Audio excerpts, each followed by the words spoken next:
How to knit the German slip stitch selvage edge, English style, left-handed. For this tutorial, you will need a pair of knitting needles and a ball of yarn. Special thanks to our sponsor Webs for providing today's yarn. Today we are using their Northampton yarn from their Valley Yarns line in the color Lake Heather. The German slip stitch selvage edge is a method of creating a slip stitch edge along your fabric, and these are used to help stabilize your fabric, and they also make it easier for you to pick up stitches along the edges. So it'll give you a nice looking sort of smooth edge that looks a little bit better than your normal stockinette edge. So if you like the cleaner look, and it's going to help a little bit with the natural curling that will happen with stockinette fabric. It's not going to eliminate it, but it will definitely help.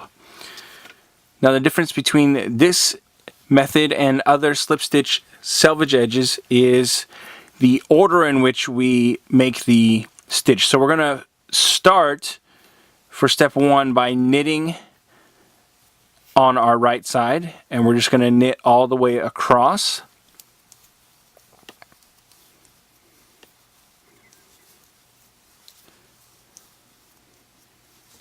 And you can, if you're knitting in pattern, that works as well. This pattern tends to look nicest on stockinette fabric, but it will also work on other types of fabric.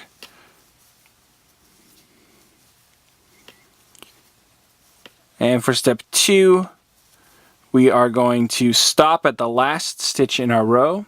We're going to leave the yarn in back, and we're going to slip the next stitch purlwise. Okay?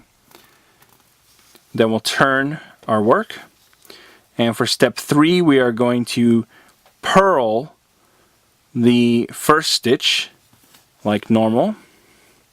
Now it's going to feel a little bit awkward because our working yarn is coming from the second stitch, not the first stitch. So we'll wrap that around and purl it. Okay. Now I find that I purl a little bit looser than I knit, so you might want to pull that a little bit tighter than normal for yourself. And then we're just going to work across until the last stitch in our row.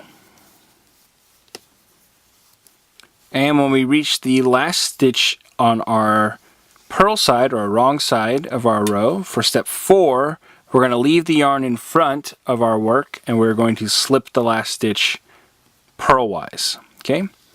So then we're going to repeat steps 1 through 4 until you've reached your desired length. So again, I'm just going to start knitting, and that's what's creating our chain along the side. So one chain is actually going over 2 rows here, and you get this really nice looking smooth chain along the edge on both sides. So that's how we do the German slip stitch selvage edge. Want more New Stitch a Day? Join our VIP email list to get every stitch directly to your inbox. Sign up today at newstitchaday.com/VIP.